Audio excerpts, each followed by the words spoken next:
Humans and welcome back to humanities. I am Purva and आज की video में हम स्टार्ट करेंगे क्लास 11th के political science chapter number 3 election and representation से। तो सबसे पहली चीज आपको इस वीडियो का फॉर्मेट समझना है, हम कैसे तैयारी करेंगे।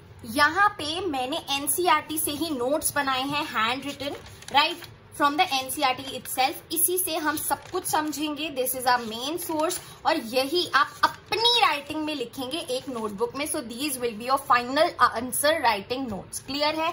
अच्छा जी, साथ में आप अपनी एनसीईआरटी रखेंगे ताकि आप देख पाए कि हाँ हम एकदम सही फॉर्मेट में चल रहे हैं, सब कुछ एनसीईआरटी से लिया गया है।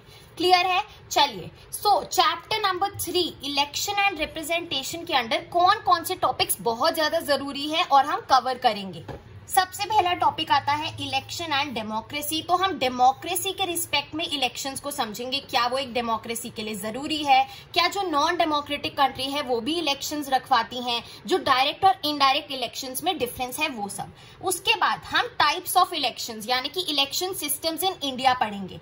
एफपीटीपी यानी कि first pass the post system and PR यानी कि प्रोपोर्शनल रिप्रेजेंटेशन सिस्टम, दोनों को गहराई में समझेंगे।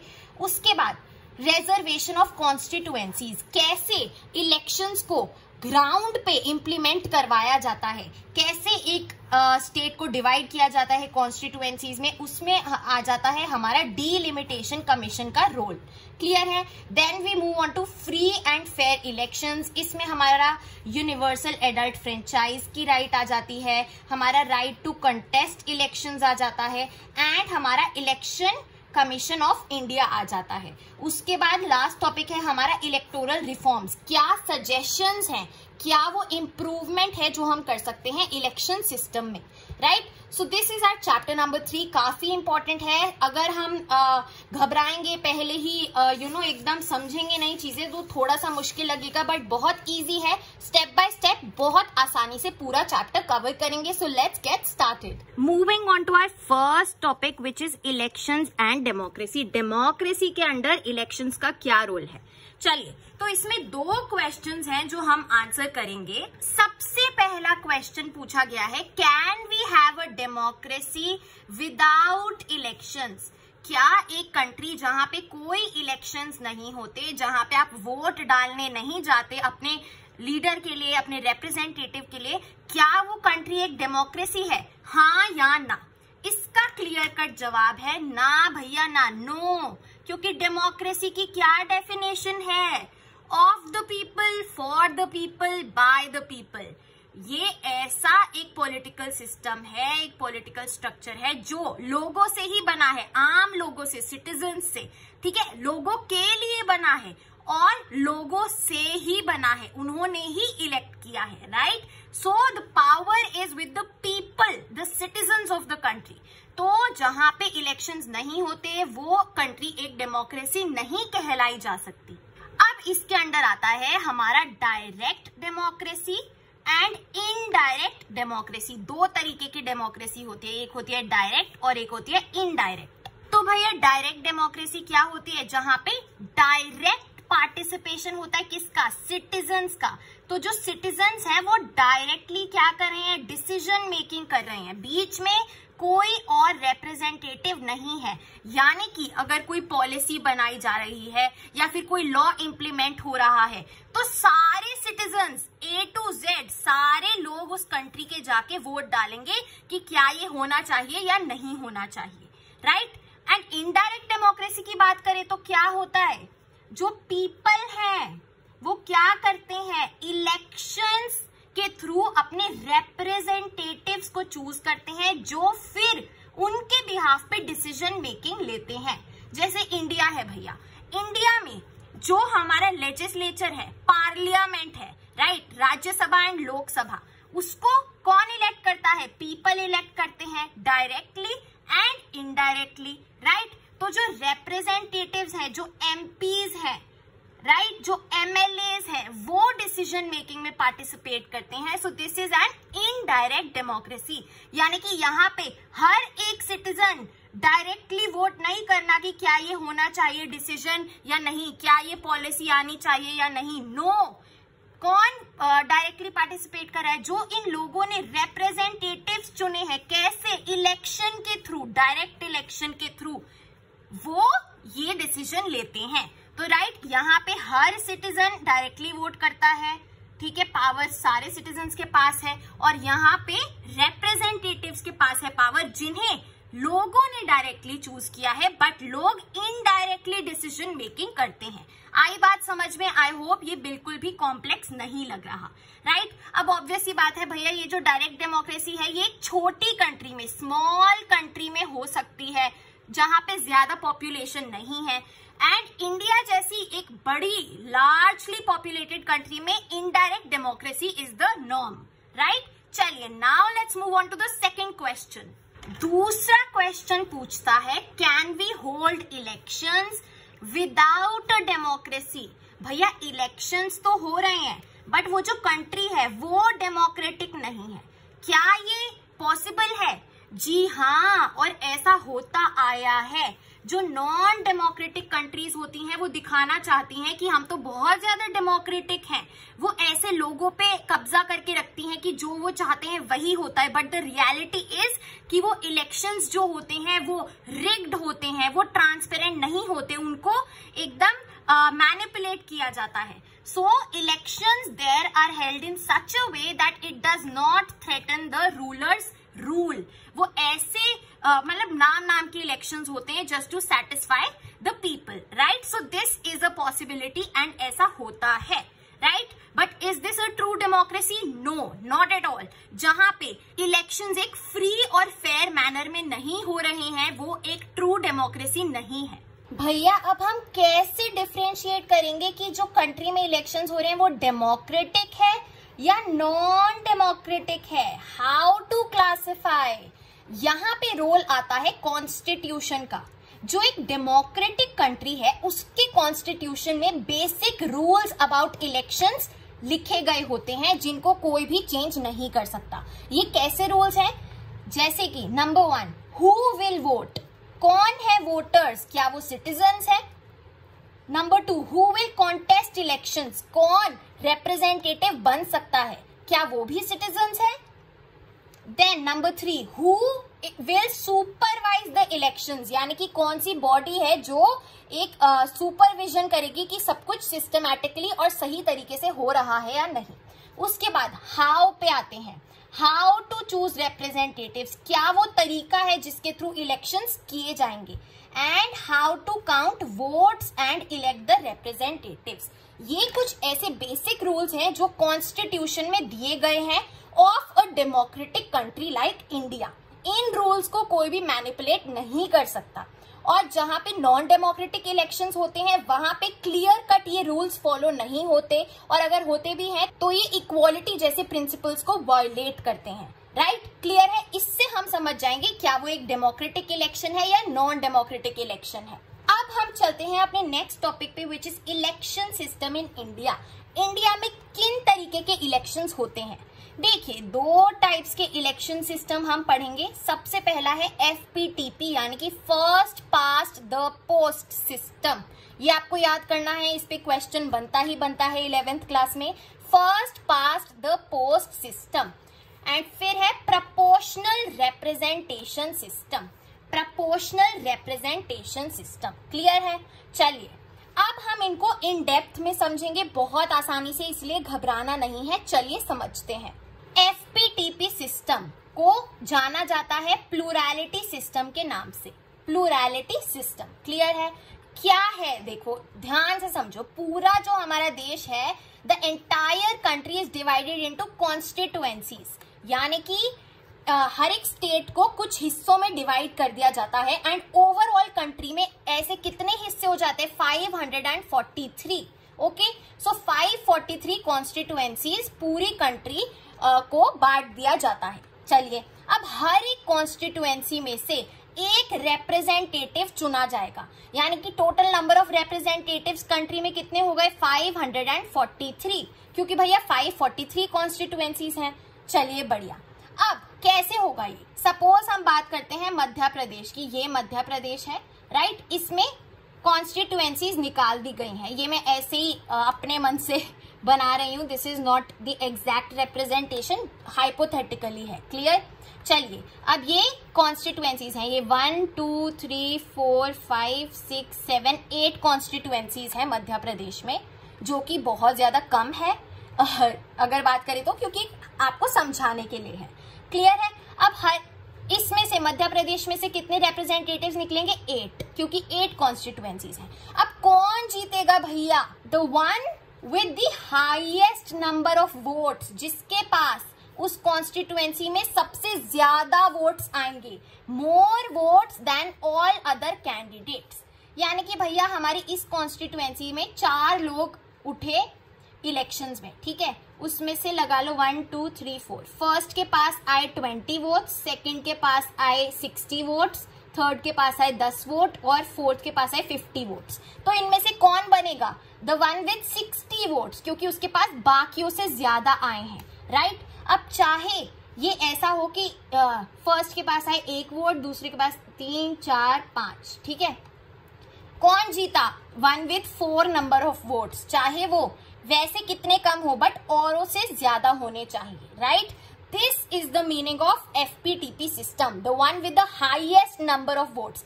मेजॉरिटी वोट्स नहीं चाहिए आपको कि भैया अगर 100 लोग हैं तो आपको एटलीस्ट 51 वोट्स मिलने चाहिए, यानी कि हाफ से +1, राइट? ऐसा नहीं है, मेजॉरिटी वोट्स की जरूरत नहीं है, सिर्फ हाईएस्ट नंबर ऑफ वोट्स होने चाहिए। क्लियर है? चलिए, अब इसी का एग्जाम्पल हम देखते हैं 1984 के इलेक्शंस में, लोकसभा के जो इलेक्शंस हुए उसमें भैया देखिए कांग्रेस को 48% वोट्स मिले और बाकी पार्टीज को देखिए 7.4, 6.7, 5.7। तो कांग्रेस पार्टी के पास सबसे ज्यादा वोट्स हैं, राइट? तो उन्हें सबसे ज्यादा सीट्स मिली, 415 सीट्स, राइट? वोट्स उनके 48% आए बट सीट्स उन्हें भैया 80% से भी ज्यादा मिल गई। ये है एफपीटीपी सिस्टम, इसमें वोट्स और सीट्स प्रपोर्शन में नहीं होते।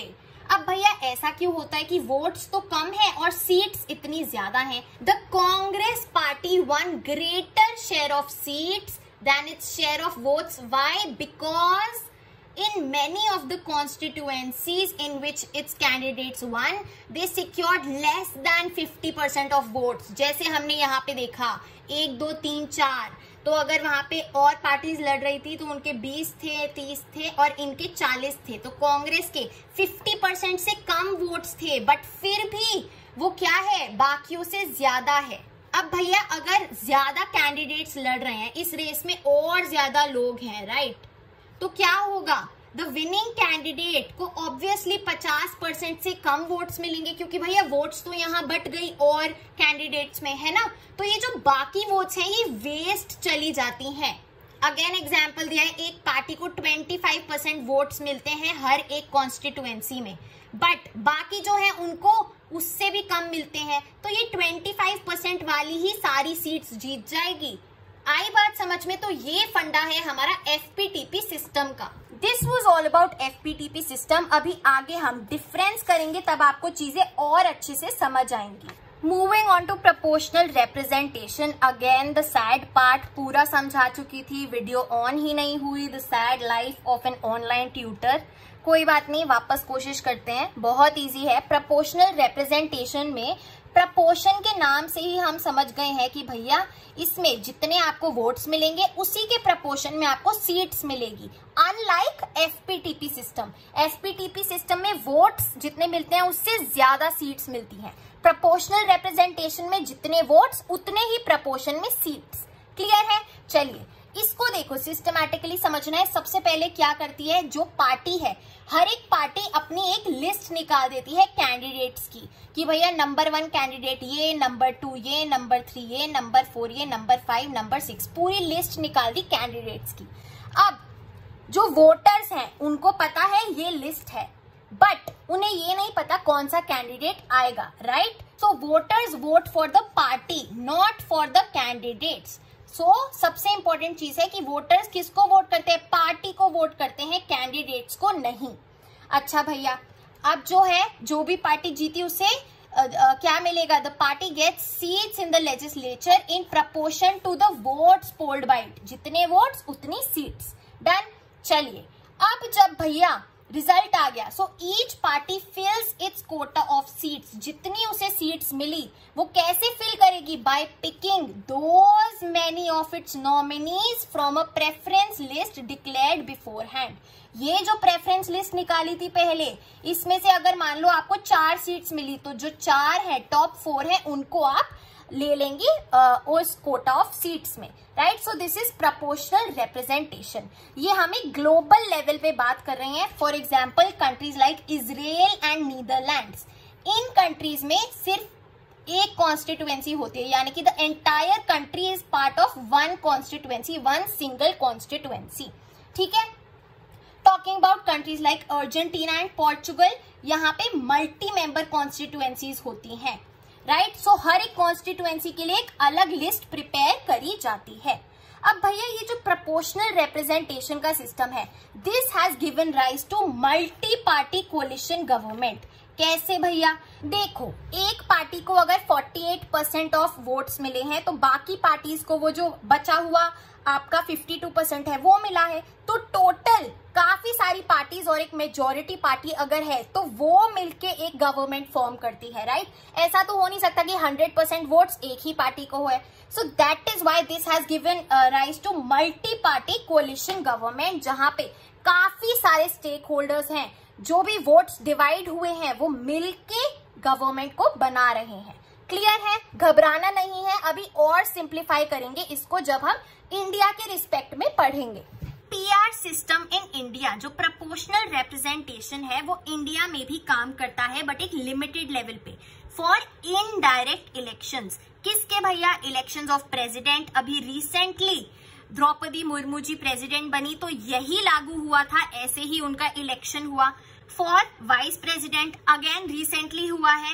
राज्यसभा इलेक्शंस एंड विधान परिषद के इलेक्शंस। विधान परिषद यानी कि लेजिस्लेटिव काउंसिल। देखो, स्टेट लेवल पे क्या होता है? लेजिस्लेटिव असेंबली होती है, जिसको हम स्टेट लेजिस्लेटिव असेंबली बोलते हैं, एंड लेजिस्लेटिव काउंसिल होता है। सो विधान सभा एंड विधान परिषद। तो विधान परिषद के लिए हमारा पीआर सिस्टम से इलेक्शन किया जाता है, ठीक है।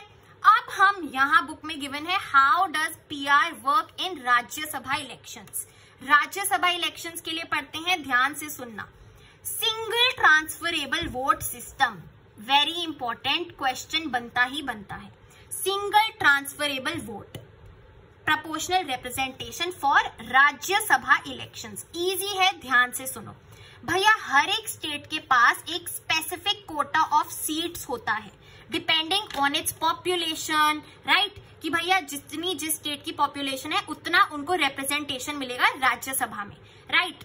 अब हर एक स्टेट में से कौन जाएगा राज्यसभा में, ये कौन डिसाइड करता है? जो एमएलएज हैं, यानी कि जो स्टेट लेजिस्लेटिव असेंबली, यहाँ हमने पढ़ा जो उनके मेंबर्स हैं उनको मेंबर्स ऑफ लेजिस्लेटिव असेंबली बोलते हैं। तो जो एमएलएज हैं वो वोटर्स होते हैं, वो आपस में डिसाइड करते हैं और वोट करते हैं कि कौन जाएगा राज्यसभा में to become an MP from there state, ठीक है।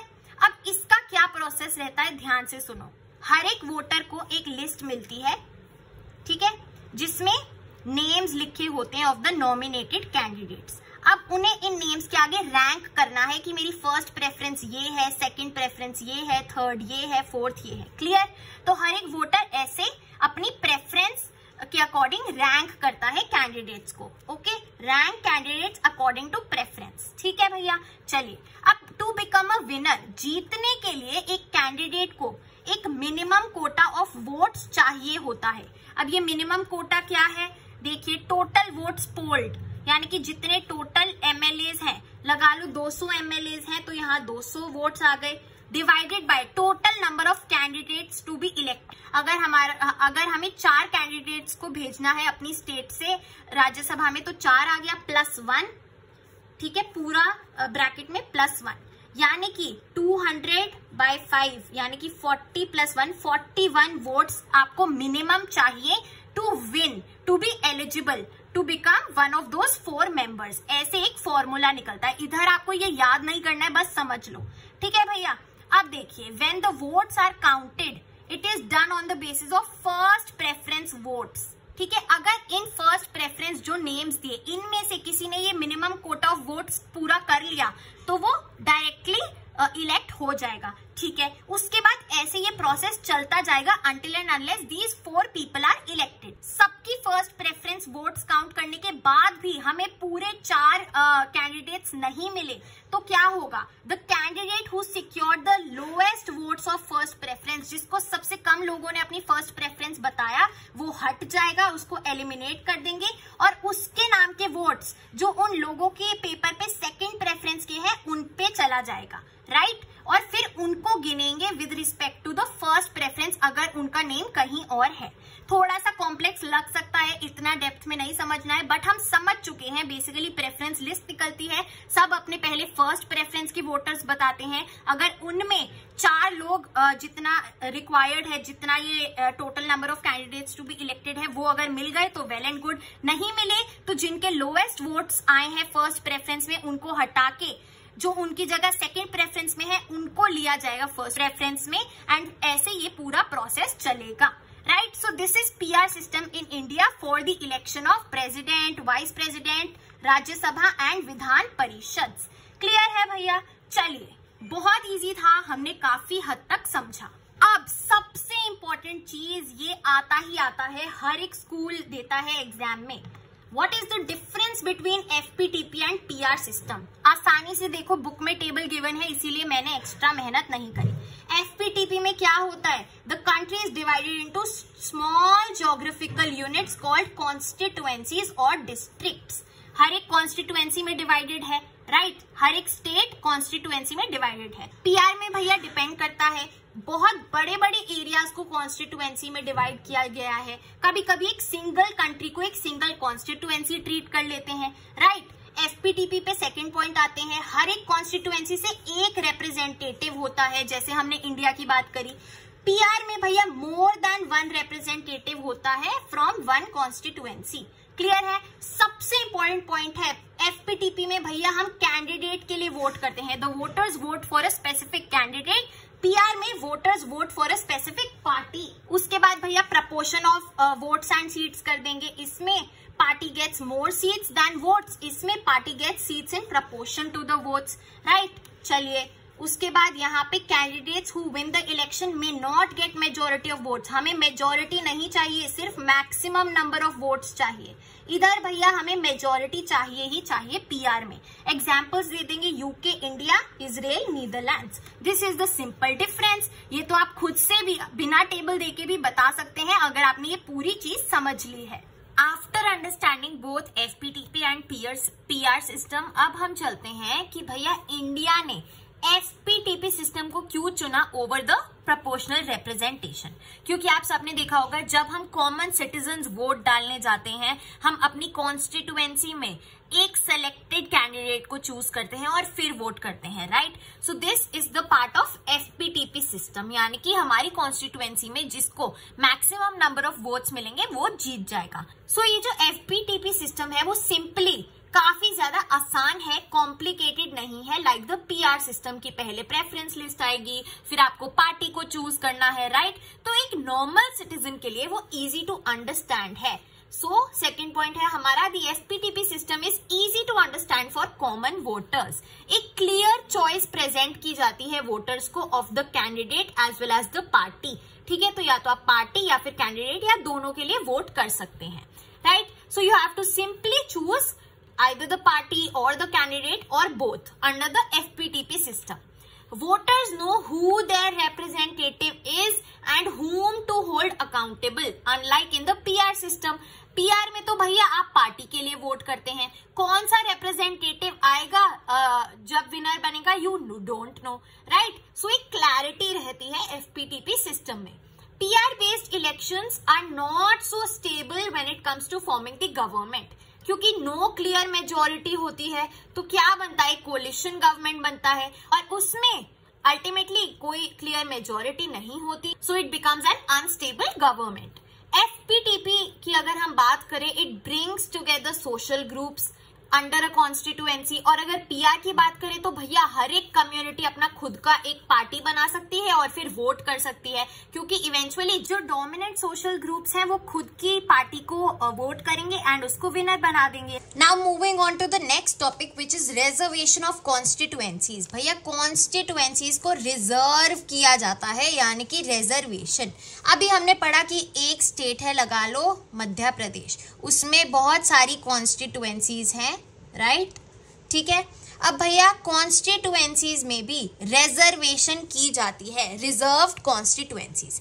देखिए ये आइडिया कहाँ से मतलब शुरुआत हुई थी? It was by the Britishers, जिन्होंने सेपरेट इलेक्टोरेट्स को चालू किया था। अंडर दिस, इसका मतलब ये था कि अगर एक कॉन्स्टिट्यूएंसी में कोई सिख को इलेक्ट होना है, सिख रिप्रेजेंटेटिव है, तो सिर्फ सिख कम्युनिटी उन्हें वोट कर सकती है। अगर कोई मुस्लिम रिप्रेजेंटेटिव है तो सिर्फ मुस्लिम कम्युनिटी उन्हें वोट कर सकती है, राइट। तो ये एक्चुअल में सेपरेटिस्ट था, इसीलिए इंडियन कॉन्स्टिट्यूशन मेकर्स ने, कॉन्स्टिट्यूएंट असेंबली ने इस फॉर्मेट को एकदम ही मना कर दिया, राइट, बिकॉज ये बहुत ही ज्यादा डिवाइड एंड रूल वाली पॉलिसी थी, ठीक है। चलिए अब इंडिया ने क्या अडॉप्ट किया? देखिए FPTP as we all know means maximum number of votes. अगर एक कॉन्स्टिट्यूएंसी में जो डोमिनेंट सोशल ग्रुप्स है, यानी कि एक कम्युनिटी के लोग ज्यादा डोमिनेंट है, तो ऑब्वियसली जो वो चाहेंगे वही होगा, जो वो maximum number of people vote डाल के आएंगे उन्हीं का रूलर जीतेगा, राइट। सो उससे ये डोमिनेंट हो जाएंगे, और जो मिनिमम कम लोग हैं ऑफ अनदर कम्युनिटी वो ऑप्रेस्ड हो जाएंगे, क्योंकि उनका वोट तो मैटर ही नहीं करेगा, क्योंकि वो तो ऑलरेडी बहुत ज्यादा कम है, राइट। तो इसको बैलेंस करने के लिए क्या किया गया? रिजर्वेशन ऑफ सीट्स करी गई in the Lok Sabha and state legislative assemblies, right, जहां पे हम डायरेक्टली पार्टिसिपेट करते हैं इन चूजिंग आवर रिप्रेजेंटेटिव्स। किसको रिजर्वेशन मिली भैया? Scheduled castes and scheduled tribes. तो कॉन्स्टिट्यूएंसीज के अंडर किसके लिए रिजर्वेशन हुई? शेड्यूल्ड कास्ट्स, एससीज एंड एसटीज। किस बेसिस पे? In proportion to their share in population in India. जैसे पॉपुलेशन के प्रपोर्शन में ही हमें राज्यसभा में सीट मिलती है हर एक स्टेट को, वैसे ही क्या होगा? रिजर्वेशन की जाएगी जहां पे ज्यादा पॉपुलेशन है of these scheduled castes and scheduled tribes. अब ये कौन डिसाइड करेगा भैया? अब रोल आता है डीलिमिटेशन कमीशन का। ध्यान से सुनिएगा, delimitation commission a very very very important point I must say. It is appointed by the president and it works in collaboration with the Election Commission of India. जो main body है elections के लिए it is ECI, और delimitation commission उसके साथ काम करती है। क्या पर्पस है? What is the main function of the body? Drawing up the boundaries of constituencies all over the country।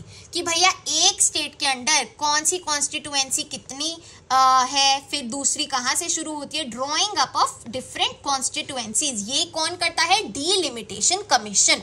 अभी रिसेंटली जब जम्मू एंड कश्मीर और लद्दाख को यूनियन टेरिटरी बनाया गया, तब भी अभी जाके 2022 में डीलिमिटेशन कमीशन ने कॉन्स्टिट्यूएंसीज की बाउंड्रीज को रीड्रॉ किया, राइट। चलिए अब ये रिजर्वेशन की बात करें तो सर्टेन नंबर ऑफ कॉन्स्टिट्यूएंसीज, उनका एक कोटा फिक्स किया जाएगा रिजर्वेशन के लिए, depending on the proportion of SC and ST in the state. कि भैया अगर इस स्टेट में ज्यादा एससी और एसटीज हैं तो ज्यादा कॉन्स्टिट्यूएंसीज को रिजर्व किया जाएगा, अगर दूसरी स्टेट में कम पॉपुलेशन है तो कम कॉन्स्टिट्यूएंसीज को रिजर्व किया जाएगा। क्लियर है, right, in proportion to the population of एससीज and STs.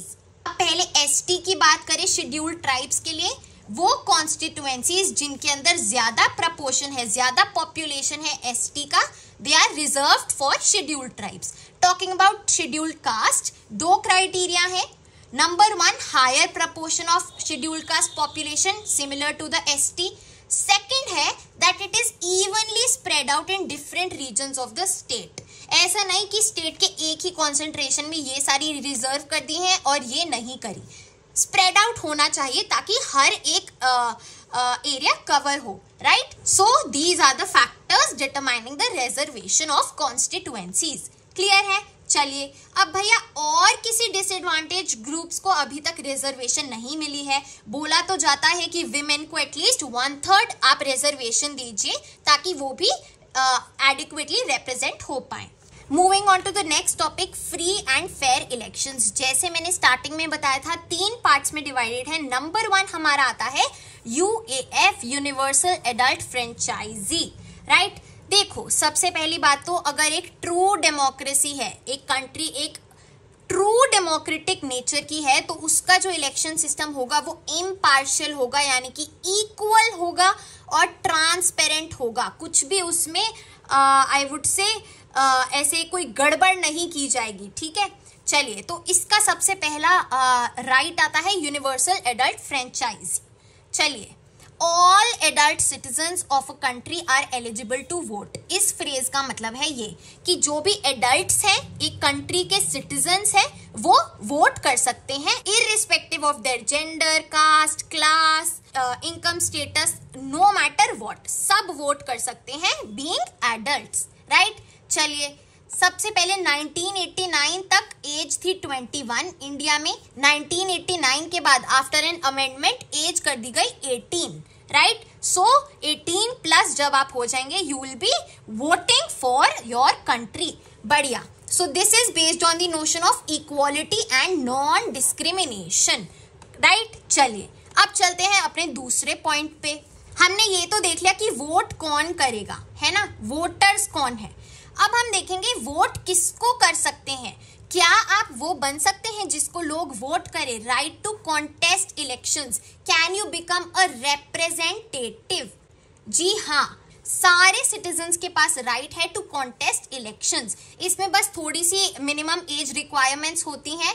For example Lok Sabha और स्टेट लेजिस्लेटिव असेंबली के लिए 25 ईयर्स ऑफ एज है। And other restrictions like if you have gone imprisonment of 2 और मोर देन 2 ईयर्स तो आप disqualify हो जाएंगे, राइट। ये बेसिक रिस्ट्रिक्शंस है जो कि जस्टिफाइबल है, right. So these are the 2 points, UAF and हमारा राइट टू कॉन्टेस्ट इलेक्शंस। अब चलते हैं to the third and to the most important point of this chapter, independent election commission. जैसे मैंने बोला election commission of India ECI is the most important commission when it comes to elections, right. Article 324 of the Indian constitution mentions everything about election commission's role. क्या बोलता है? It provides for an independent election commission for the superintendence, यानी कि जो supervise करेगा direction and control of electoral roll and conduct of elections. ये सारे functions हैं of the election commission of India कि भैया आप सुपरवाइज करेंगे, आप देखेंगे सारी चीजें, आप कंट्रोल करेंगे जो इलेक्शन प्रोसेस होगा, कंडक्ट ऑफ इलेक्शंस को, राइट। ठीक है, आगे बात करते हैं। चीफ इलेक्टोरल ऑफिसर हर एक स्टेट में प्रोवाइड किया जाएगा to cooperate to assist the election commission of India, ठीक है। तो ये CEO, राइट। चलिए अब इलेक्शन कमीशन की अगर हम स्ट्रक्चर की बात करें तो 1989 से पहले सिंगल मेंबर यानी कि सिर्फ एक मेंबर था। उसके बाद मल्टी मेंबर यानी कि 3 मेंबर्स का बना ये कमीशन, बट वापस से उसको सिंगल कर दिया गया। Finally in 1993 it became a multi member commission of 3 officers, right. चलिए आज के दिन अगर हम बात करें 3 मेंबर्स हैं, एक चीफ इलेक्शन कमिश्नर और 2 इलेक्शन कमिश्नर्स, टोटल 3। क्लियर है? And they act as a collective body on the advice of president assisted by the council of ministers. बढ़िया। चलिए ये जो 3 का रोल है ये क्या सपोर्ट करता है? Sharing of power. भैया अगर सिर्फ एक ऑफिसर का कमीशन हो तो बहुत ज्यादा क्या हो जाएगा? अथॉरिटेटिव हो जाएगा, राइट। एंड जब ये मल्टी मेंबर कमीशन है तो शेयरिंग ऑफ पावर है, चेक्स एंड बैलेंसेस हो रहा है एंड ग्रेटर अकाउंटेबिलिटी हो रहा है। Talking about the term, 6 year term है या फिर till 65 years of age, which ever is earlier, right. So this was all about independent election commission of India. अब जो रिमूवल का प्रोसेस है, सबसे पहले तो चीफ इलेक्शन कमिश्नर देखिए जो चीफ इलेक्शन कमिश्नर है और जो 2 इलेक्शन कमिश्नर्स हैं, क्या फर्क है उनमें? बस ये जो चीफ इलेक्शन कमिश्नर है ही प्रिसाइड्स ओवर द कमीशन, वो बेसिकली सुपरवाइज करते हैं इन दोनों पे, बट तीनों के पास इक्वल पावर है, कुछ भी डिफरेंस नहीं है, राइट। चलिए रिमूवल देखते हैं चीफ इलेक्शन कमिश्नर का। कौन करता है? प्रेसिडेंट। व्हेन? जब both houses of the parliament यानी कि राज्यसभा एंड लोकसभा रेकमेंड करते हैं बाय स्पेशल मेजॉरिटी। अब ये कैसे होगा? स्पेशल मेजॉरिटी क्या होता है कि भैया एक तो जो सिंपल मेजॉरिटी है यानी कि जो भी स्ट्रेंथ है उसका हाफ का +1, फॉर एग्जाम्पल अगर 100 है तो 51 लोग मान रहे हैं यानी कि 51% basically simple majority plus 2/3 of present and voting. अगर 100 लोगों का हाउस है और उसमें से 60 लोग प्रेजेंट है और वोट कर रहे हैं तो उनका 2/3 ऑफ 60 यानी कि आपका 40%, right. So special majority means 2/3 of present and voting plus simple majority. जब ये सेटिस्फाई होगा, इतने लोगों ने बोला है कि हाँ रिमूव हो जाए, तो by the president chief election commissioner can be removed, right. Removal of election commissioners की बात करें simply by the president. Clear है? चलिए वेरी इंपॉर्टेंट, ये आपका मेन एग्जाम्स या हाफ ईयरलीज में आता है functions of election commission. Class 11th में फेवरेट टॉपिक है हर एक टीचर का। ये ऐसे पॉइंट्स आपको लिखाने हैं, आंसर में बहुत बेसिक है। वोटर्स लिस्ट को प्रिपेयर करता है भैया election commission, timings of elections, election schedule, वो सब कुछ प्रिपेयर करता है। Takes decision to ensure free and fair elections, implements code of conduct, क्या रूल्स रहेंगे, recognises political parties and allots symbols to them. इसमें और डेप्थ में आपको पढ़ना है तो ये 4 पॉइंट्स पढ़ लीजिए। इसमें इन डिटेल दिया गया है कि क्या रोल है, राइट। पॉइंटर्स आपको ऐसे लिख के आने हैं, बहुत बेसिक है इसीलिए ज्यादा नहीं समझाया। Moving on to the last topic, क्या वो इलेक्टोरल रिफॉर्म्स है, सजेशंस है, चेंजेस हैं जो हम चाहते हैं कि अपनाए जाए to improve our election system, our electoral system, right. सबसे पहली चीज है FPTP से थोड़ा सा शिफ्ट किया जाए टू द PR सिस्टम, यानी कि जो प्रपोर्शन वाला चक्कर है कि सीट्स उतनी ही मिले जितने आपके वोट्स हैं उस प्रपोर्शन में, that is well equipped for a democracy then FPTP system, right. फिर बोला गया है सेकंड पॉइंट में कि 1/3 रिप्रेजेंटेशन मिले to women in the parliament, क्योंकि बहुत कम विमेन है जो एक्चुअल में रिप्रेजेंटेटिव्स बन पा रही है। This will embolden them, right. फिर थर्ड पॉइंट है हमारा control the role of money in electoral politics, कि गवर्नमेंट खुद से फंड करे जो इलेक्शन के एक्सपेंसेस है, राइट। जो रोल हुआ है मनी का उसको प्लीज डर्टी पॉलिटिक्स के लिए ना यूज किया जाए। फोर्थ पॉइंट पे बात करें, जो भी कैंडिडेट्स हैं जिनके अगेंस्ट एक क्रिमिनल केस दर्ज हो रखा है उनको बैन कर दिया जाए फ्रॉम कंटेस्टिंग इलेक्शंस, राइट। फिर चलते हैं ban on use of caste and religious appeals, जो भी कास्ट, कम्युनिटी, रिलीजन को घुसाते हैं अपने इलेक्शन कैंपेन में उनको बैन कर दिया जाए, right. And then on to the last point, ऐसे लॉ निकाले जाएं जो फेवर करें to make elections a more transparent and democratic process. एक अकाउंटेबिलिटी हो, हमें पता चल रहा हो कि ये ऐसे वोट्स काउंट हो रहे हैं, सब कुछ एक प्रॉपर मैनर में हो रहा है। ये तो सारे थे legal reforms. Now moving on to 2 other reforms जो हमसे ही शुरू होते हैं। Number 1 is that the citizens are more actively involved in elections, right। हम अगर वोट करने ही नहीं जाएंगे तो डिस्कशन ही खत्म यार। पहले अपनी एक्सरसाइज टू वोट तो यूज करो। उसके बाद इंडिविजुअल्स की बात खत्म हुई तो आते हैं political institutions and voluntary organisations पे, जिनको एक वॉच डॉग की तरह एक्ट करना चाहिए। They should keep an I on the political parties. अगर वो कुछ गलत कर रहे हैं, कुछ वो वॉयलेट कर रहे हैं रूल्स, तो they should act as a watchdog, right. So guys that is it for today's chapter. हमने पूरा चैप्टर कवर कर लिया है with handwritten notes and in detailed explanation. बाकी और भी सारे चैप्टर्स बहुत जल्द आ जाएंगे चैनल पे, so make sure to like, share and subscribe to the channel. मैं पूरी क्लास 11th की प्लेलिस्ट डिस्क्रिप्शन में डाल दूंगी। So guys that is it for today's video. I hope you liked it and if you did please like, share and subscribe to the channel. You are at Humanities. Happy learning. I'll see you in the next video.